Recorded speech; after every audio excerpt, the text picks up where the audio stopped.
Hi, and welcome to another endorsement interview with the Times Editorial Board. This time we have two candidates for state representative in Indiana's 2nd District.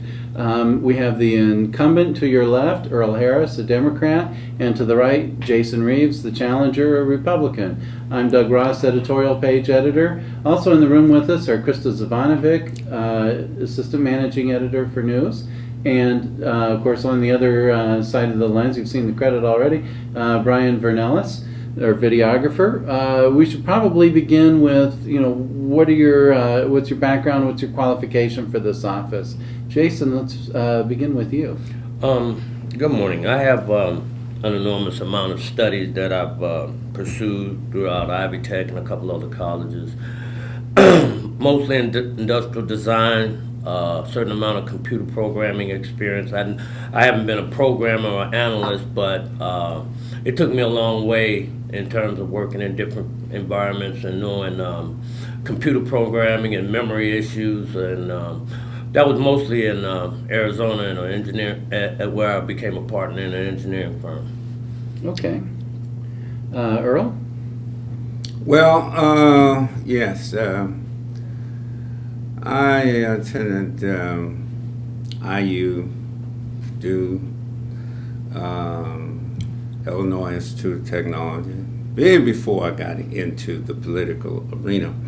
I've been in the political arena, of course, for 32 years, elected. And I think that when you do the research and you go down the line, I was pretty out front in terms of what Northwest Indiana should be. Northwest Indiana was a total industrial complex, nothing else. So when I got in, my whole goal was to make sure we started to use the resources that we had in Northwest Indiana. So I begun when I got there, and by second term, doing that. So I did start to use the resources that we had. I created the marina complex, and we started looking at the water in the lake for what it was. And then, of course, Klosky come along. But we started at it in 1984, and it was something that I did with the entire help, that is, the Republican, Democrats, and even this paper. Of course, Jack McCarthy was the guy at that time, and he opened some doors, and we did that as a person that was in the minority everywhere, from the governor to the Senate and also the House, but we got that done. But it started people to thinking that things and people could work together, because we had talked about it, and that was the goal. And one of the stigmas that was on this particular area is the fact that the mayors and the county and all those people were separated, and you couldn't do anything together. And so when we started that out, I think we had one slip in Wallow Park. That was the only one. And we wanted to make sure that we started to use the entire complex to start some kind of economic pursuing of change in this region. And we were able to do that, of course, with East Chicago, Hammond, and Gary had its opportunities also. It just didn't quite pull it through. Okay. Well, Jayson, as long as we're talking about economic diversification, what are your thoughts on the issue? I have taken observation. I understand the gentleman's been in the Indiana Senate for a long, Indiana General Assembly for a long time in terms of the House, and our legislative branch and government has somewhat seemed to become complacent, and working together is a vital factor. I haven't seen some components work together in a productive way. The economy is at the point where people are having a tremendous time trying to hold on to a home. You have tens of thousands of abandoned properties and foreclosure issues. And this will take a tremendous amount of work to try to correct, to actually guide young people into home ownership, keep older people stable in a home. And, you know, a pension is so rare these days. Companies are dropping the pensions, and I've written about corporate mergers and how they affect the economy. Some of them are good, some of them are not that great. And when it affects the economy and the communities, it's a tremendous issue. Yes, this is an industrial area with a lot of steel manufacturers, but you also, you know, you see this in Michigan and a couple other states. We have an agriculture industry. And, you know, in terms of me being elected, I would like to have a working partnership. I want to be consistent with working together with people, not only in the steel industry, but also the agriculture industry and the infrastructure in terms of professionalism. We need more young people involved in professional businesses such as engineering, you know, the electrical, the mechanical, the civil. I mean, these are the things that will keep roadways in order, keep stormwater drainage systems in order, and be involved in meetings. Sometimes you have people appointed to meetings and they don't go to the meetings. When they don't get involved in these meetings in certain parts of government, the people suffer. So I've seen the people suffer, and it hurts. But I've gotten involved where certain things have gotten done, and those are some of the things I understand about working together with people and, you know, trying to keep society productive. Thank you. Okay. Obviously, jobs is the big issue across really the country, but particularly in the second district and in Indiana, Northwest Indiana. How do how is the state representative able to help create jobs? Okay. Well, let me made a step. Let me make another step. When we did legislature dealing with the problems that we was having with our industry, steel industry and stuff, BBM code was not in that project.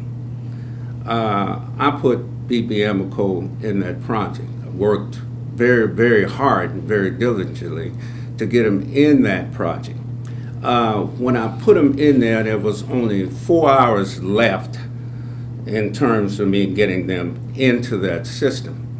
I was able to get people to understand that the situation in Northwest Indiana was a point where we had many, many oil refineries, but we only had one real oil refinery left, and that was BB Amoco. And if we lost that, then we were going to be in big trouble. What I had to sell was the fact that that particular refinery was not making money. Sure, BB Amoco was making money all over the world, but that one was not. So it had to be redone. So we got that in there. As a result, there was $4 billion spent. $4 billion spent on that installation. There was many, many jobs brought forth. And I think the future in this area is pretty stable, not that there are not many, many other things together, but it is stabilized while we work toward bringing other resources in.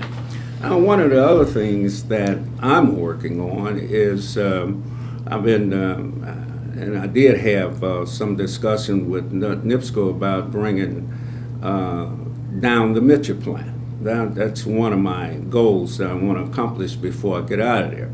The Mitchell plant is something that you cannot redo. You can't, it's not going to be a resource for us, so we want that part of the shoreline. It is 100 acres, and we need to start to develop in that shoreline. You have an airport here. And my consistent talk as I speak to everybody, from the mayor, Gary, to all the mayors around, is that the one thing you're going to have here is to make this area a destination area. It has to be a destination area. You're not going to accomplish anything with everybody going out and nobody coming in. So this has to be a destination area. So my goal is to make sure that that shoreline become an active part, a real active part of the economic growth of this particular area. That's one thing, and I'll continue later on. As I might comment on that, job security is a vital concern that I would like to see more young people have a level of job security. The only way the economy is going to improve and people's lives are going to improve is that job security is created. And as I've been back and forth to the Ivy Tech, certain curriculums have been eliminated, and you need a diversified work group. You need a diversified concept of jobs and people diversified within the jobs that they do. So, if I'm elected, I'll plan to use my resources to get involved with colleges and universities and stay involved with the community and try to guide young people away from crime and more so into professional work, occupational work. And this is some of the things that can help people establish businesses in this region. I mean, we don't always have to look outside of the state of Indiana, Northwest Indiana, for people to move here for businesses. It's nice sometimes, but also we can try to work together to establish businesses for people who have some jobs, who are prepared for job security. And to a certain extent, education is part of that value. So I plan to want to work productively with the colleges and universities and, give them the observation of certain technical jobs that need to be done, the infrastructure, as well as the existing industry to hopefully expand in the right way and not go backwards. We've moved too far backwards over the years. So those are some of the things that I think about job security and what will help the economy. I have a specific question as far as jobs. Our casino industry has been steadily declining. It employs, 7,000 to 8,000 people in Northwest About Indiana, 8,000 people. which is a significant number. And there was recently a study committee held, and the casino operators throughout the state, because Indiana's being buffeted throughout the state, all of its casinos, Kentucky and Illinois and Michigan. Does either of you have any specifics of what you'd like to push through the legislature to continue to keep the casinos healthy here, or do you think that that's maybe going to go the way of the dinosaur eventually, and we have to come up with something okay. Reality is that we have people in the top of the leadership that says no to some parts of the casino movement, like land-based and at certain places. But, again, what's running through my mind is that you have most of those casinos on some form of water in the shorelines. You can take those shorelines in that water and just make a destination point in those proximities. If you do that, I mean, here we go up into different little places like Wisconsin, the Dales, and they have all of that. That's not a large place. We have the capability of doing greater things because we are right here in proximity to a large metropolitan city. So what we have to do is take these resources that are close to the casinos and help the casinos draw people. If we draw people, people will spend money. What we have to do, as I was saying, is to make this area a destination point. It has to be a destination point. If we do that, the airport is going to move, the casinos are going to move because people are going to come in. And that has to be some of the goals that we have. When we look at, I supported the Indiana, still do. But when we look on things that are happening now, we look at a tollway here that's filing bankrupt and has filed bankrupt. So what we have to do, we have to make sure that people are coming to and through the state of Indiana, and especially Northwest Indiana. So we have to create that kind of scenario that's going to bring them here. We have the resources here in terms of the natural resources. So what we have to do is develop it. I put together an idea, and Purdue has it now. Pete helped, so he took some of the credit for it, is the Freshwater Institute. You have to take these things not only and make them a teaching thing, because water is something that is going to be worth more than oil eventually, but you have to also make these things economically prosperous for you. So we had discussed, and it hasn't gotten there yet, teaming up with some of the universities in California where they have real drought problems and things of that nature, and tying in so that we can get a freshwater institute that functions not only for to have a class, but to create conventions that will bring people around the world to discuss what are we going to do with the freshwater problem that we're going to have not only here but all around the world. So I think we have the opportunity to do many of those things, and also that was an idea that I brought to town with Purdue. Yeah, if I can comment about casino gambling, I think one of the major things is that when it first was established in Northwest Indiana, we already knew that from time to time bankruptcies surround this industry. And one of my ideas to work productively to hopefully stabilize their economic situation, which occurs from time to time, is to work closely with them and keep ideas available. I mean, yes, the lakefront is a valuable part of it.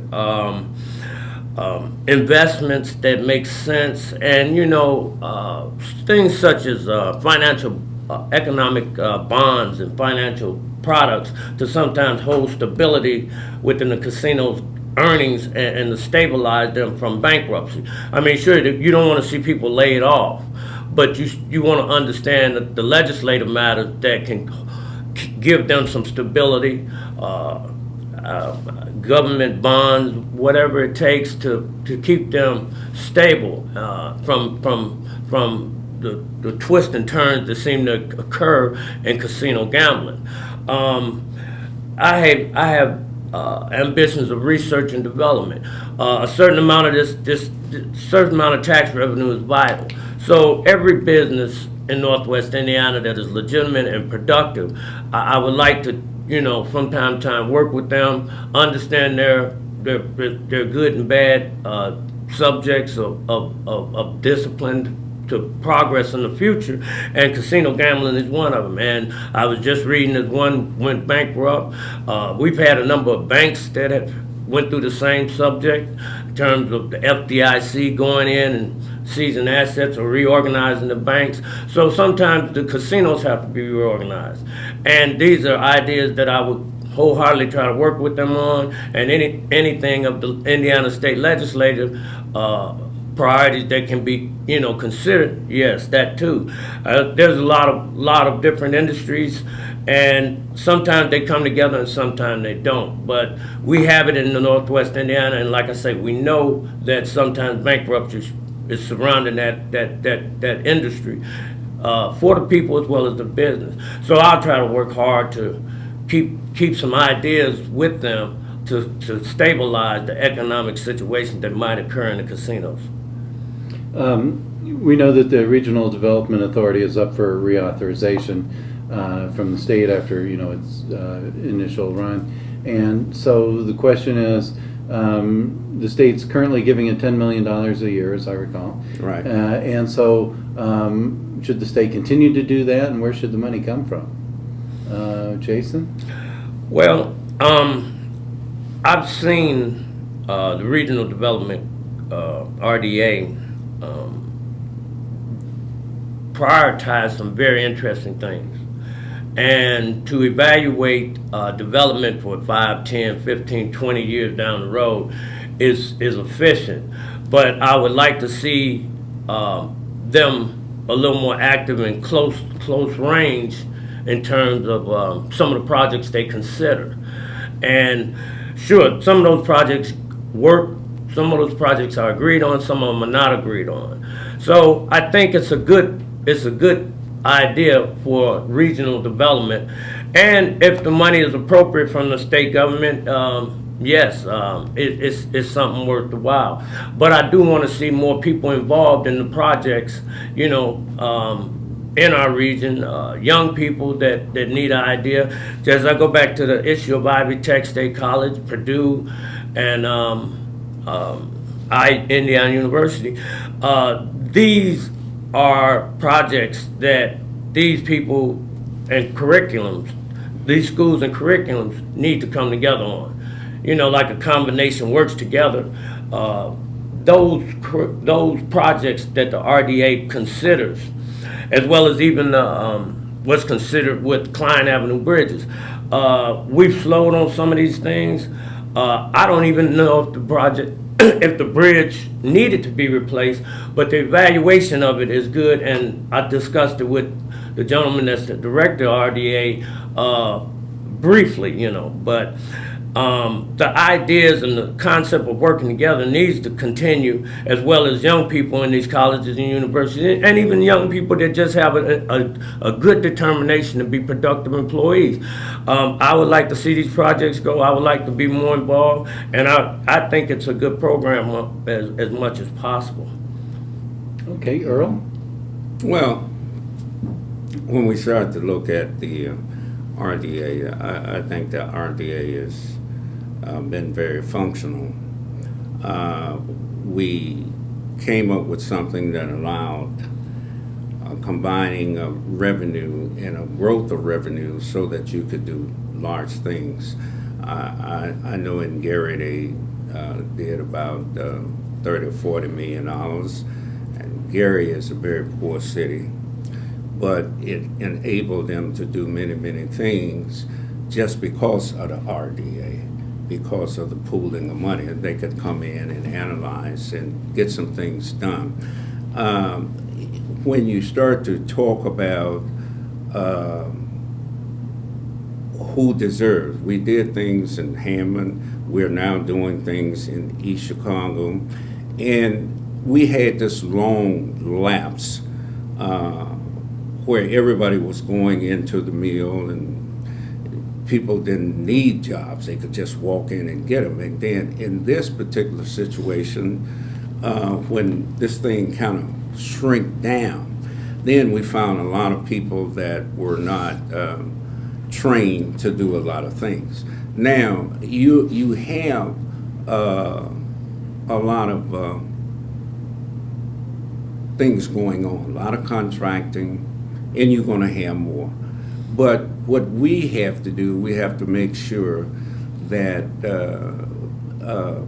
Ivy Tech, say for an example, and some of the other college institutions are training some of the people in these areas that simply has not been trained, and they're going to have training programs to get them into the system. I'd like, say for an example, East Chicago and Gary to have just eliminate all the unemployment tomorrow.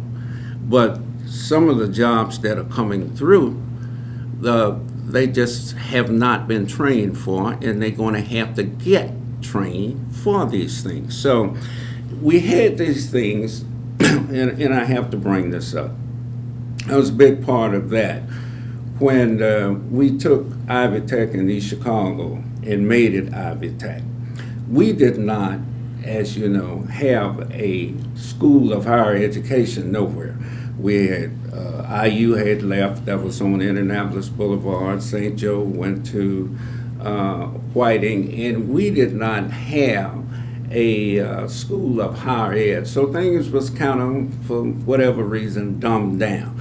So we're in the process of rebuilding Ivy Tech, expanding it, so that we can start to really get into the kind of training and development that they need to do. I've had several topics, and I think I have one coming up Thursday with the Chancellor of Ivy Tech, where we're going to talk about those particular issues. This area has not ever lived up to the potential that it has.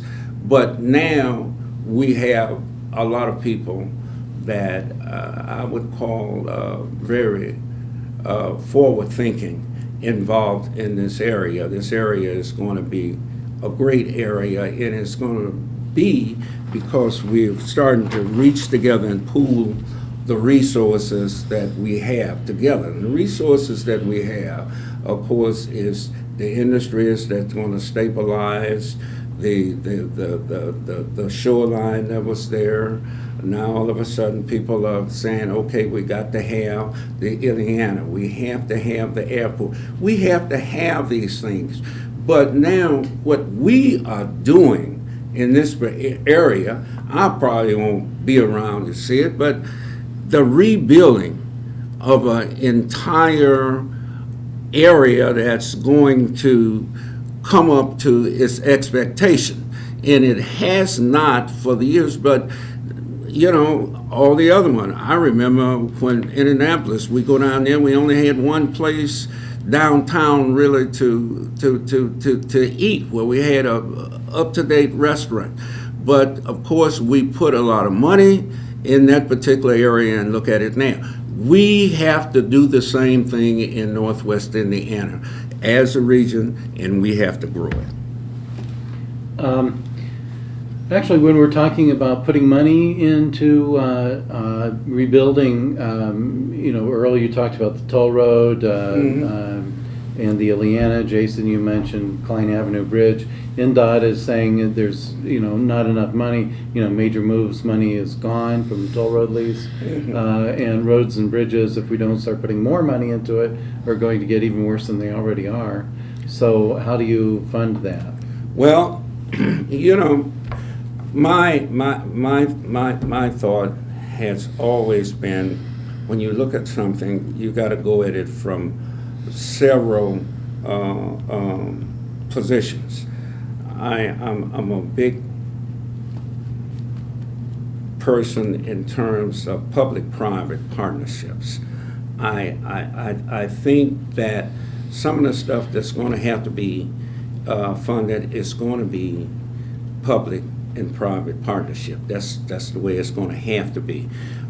We will also be reaching out to locals, and the locals is going to have to do, but the state is going to have to do also.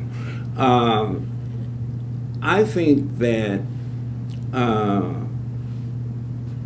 when we start to look at combining this entire Northwest Indiana region, I think it's got to be from South Bend coming all the way up this way. That's the way you got to approach it. That's the way you have to look at it.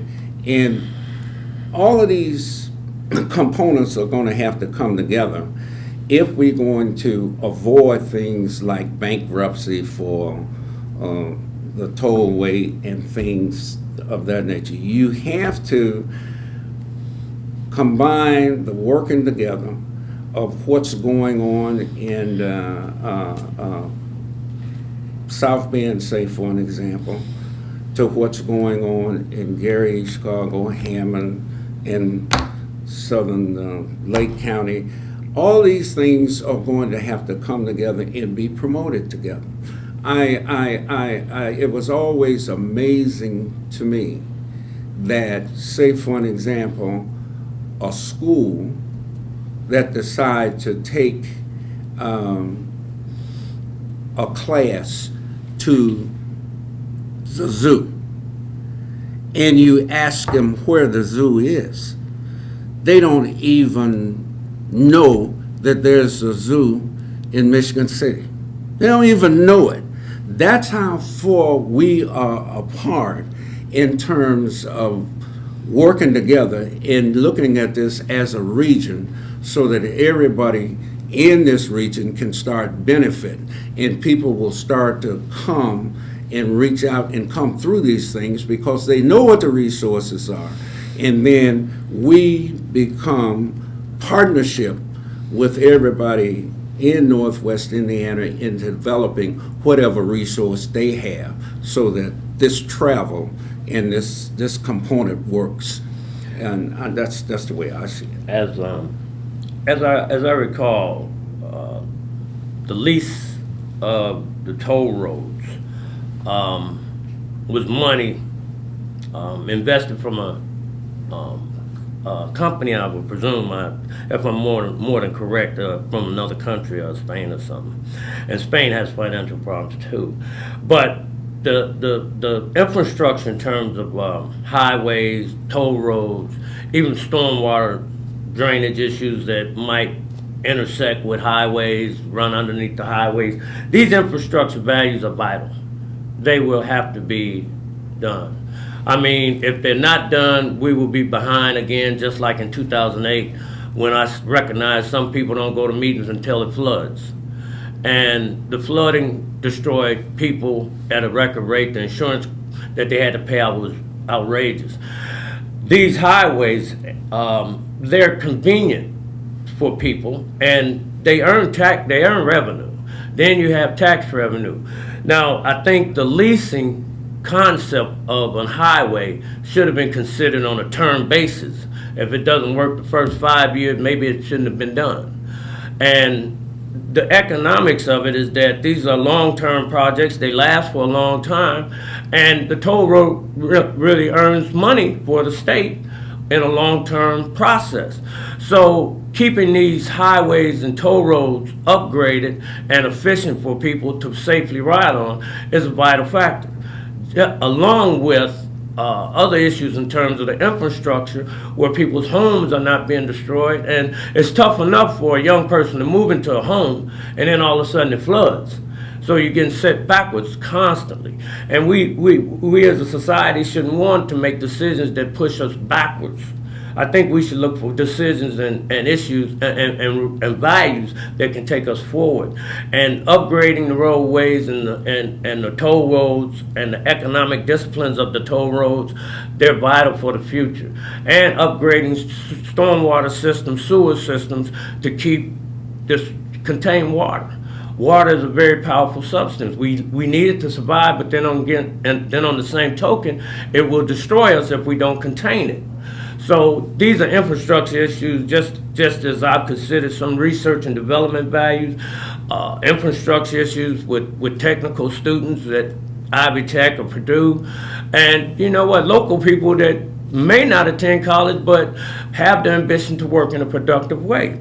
So I think the money can be evaluated where it comes from. We already have an understanding that toll roads will generate a certain money.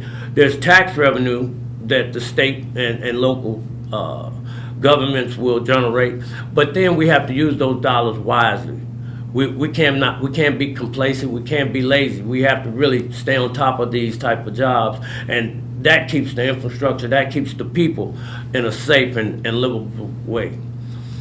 Okay. Of course, we know we're headed into the budget cycle, so one of the things that happened after the last budget was approved was the creation of the Center for Excellence or Education, CC. It's been characterized by some as a shadow education agency, and so the question is, should that agency continue to exist, and should it be eliminated? You know, what's your budget priority? Jayson? I'm not totally familiar with the legislature. I know that education is in the budget, and there is an abundance of school buildings in the city of Gary. And the funding has been reorganized to the extent where education is vital, but you have only a certain amount of students that seem to fill up one school. So as the budget applies to education, it's valuable and vital, but I would hope that some parts of the budget could be appropriated for things maybe such as research and development, and use some facilities that are vacant in a positive way. These vacant school buildings are eyesore. There's certain things that could be done with them. And you know what? You can have students more so involved in projects that are a little outside of the concept of reading, writing, and arithmetic, which is vital, but also other technical studies and issues that they might gain knowledge of, as well as how corporations that do extensive research can work in coordination with certain parts of Northwest Indiana in that capacity. I mean, two concepts of research working together could put us on the map in a little more with a little more discipline and stability as it applies to the economic, as well as what helps industry expand, what helps the geological region of quality expand and make it, you know, nice and productive for people. So as it applies to the education, I'm not completely aware of the legislature. I follow some legislature, but I hope it's used in a wise way. I know I know education is a vital part of the budget, and education is a vital part of everyone's life in Northwest Indiana and in America. So I hope that the ideas can be used in a positive and productive way, so that we don't go backwards in terms of facilities where children are educated, and we somewhat went backwards. So we're in a restructuring process as it is. And that restructuring is so vital that schools get what they need, and schools use those budget items in a productive and efficient way. Okay, Earl? Well, you know, that's a good question. There will be some new money is put into the budget, but everything, let's face it, is about finance in terms of the educational system. I went before the district is changed, before my district was changed. I had Lake Central, and they wanted to, of course, do a educational tax. So I went down and we helped them get their structure together. And we got the structure together. And when you look up here, there was 3 components, as you know, 3 schools that did it. Lake Central, theirs passed. Crown Point's, theirs passed. And of course, Monsters did not pass.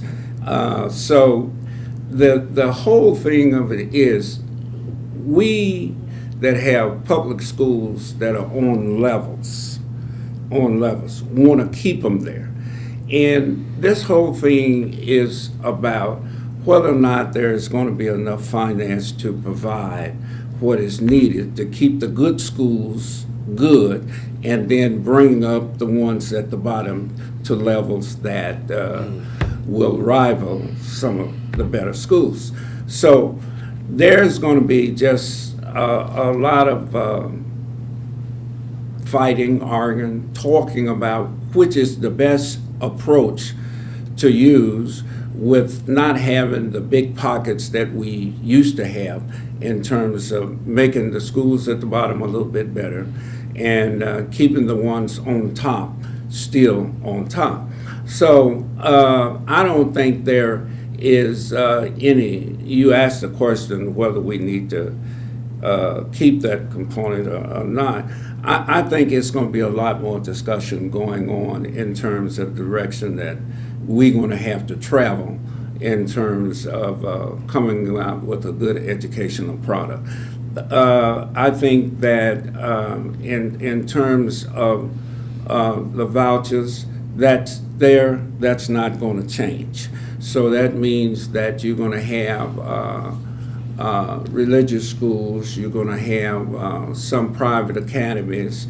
They are going to be a part of this educational structure. That is not going to change. So what we have to do with the money that we have is to figure out just which is going to be the best approach to make sure that the public schools that we have goes up, and then the ones that we have on top stay on top.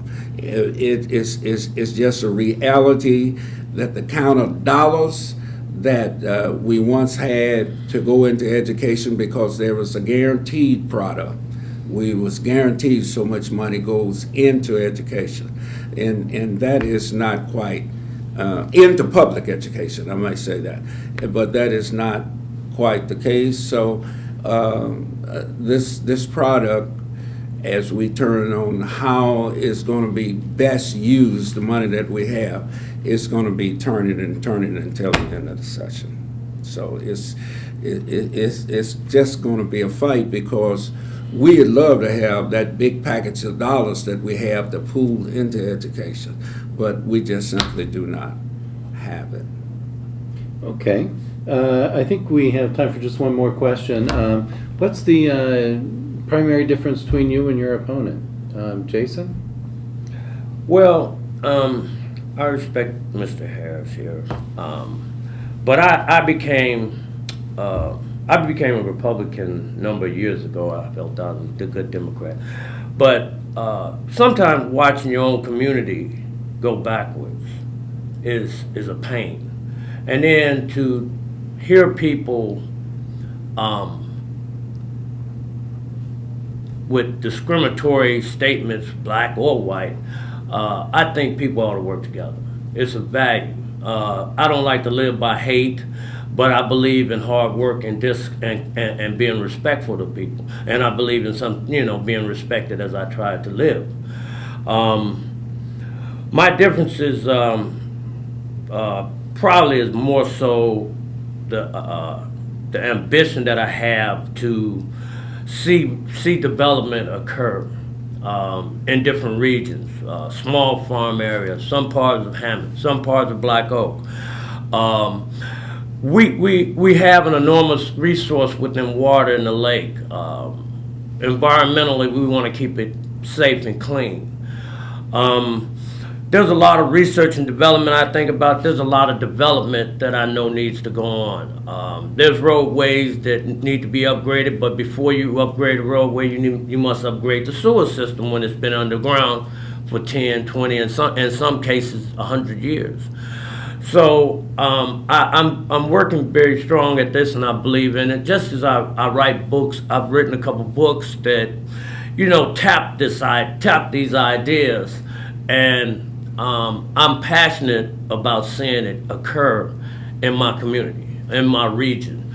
There's probably no part of Northwest Indiana down the Lower that I don't really think about. The Little Calumet River, the Kankakee River, the Lake Michigan, all the way over the Fox River in Illinois someplace, and maybe going up into Michigan.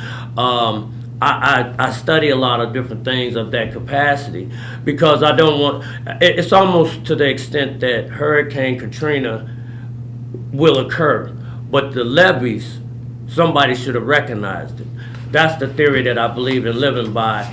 I don't like to walk past something that needs to be done, and then it causes all this damage to people in the future when we could have prevented it, as well as even some terrorist issues. So I'm passionate about a lot of things, and I do a lot of research on things, and I don't like to walk past things that need to be done.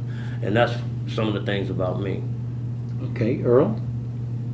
Well, I think we have seen progress. This area was a total industrialized area, total industrialized area. And now it's changing. Like I said, we did the RDA, now we're starting to get pools of money, and we're doing positive things with them. We're putting in new sewers, we're putting in new structure. We worked to do the Little Cal River. I was in finance probably about 17, 18 years, and every budget year, we would put money there, and Voskowski would match the money, and we would work toward completing the Little Cal. So we finally got to the point where we got that done. The one thing that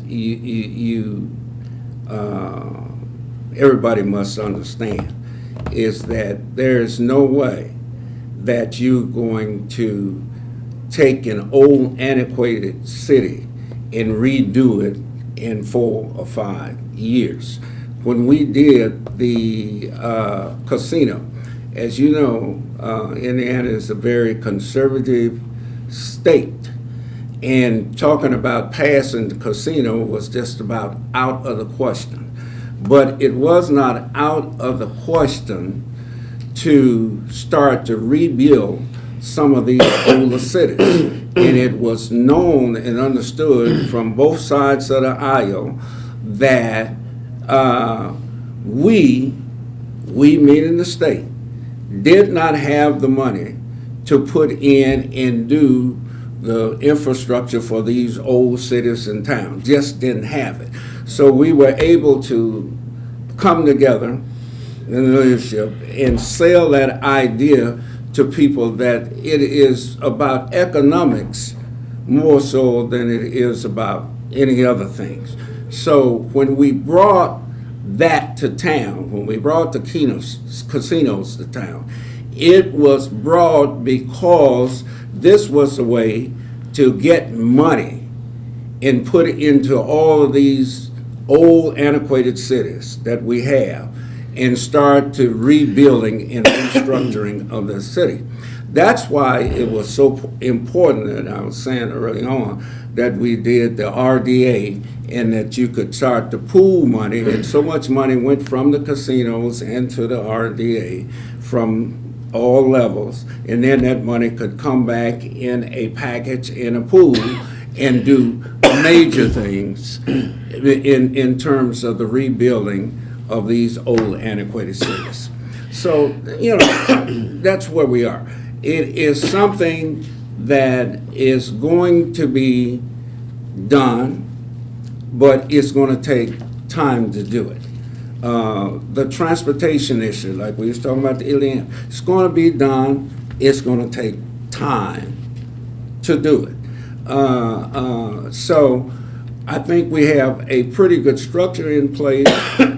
You asked one question about what are we going to do to preserve our casinos. That is being studied, it's being talked about, but we're going to have to find a way to do that because the growth in reliance of the rebuilding of all of this Northwest Indiana, so much of it, is going to depend on what that money in the RDA moving forward.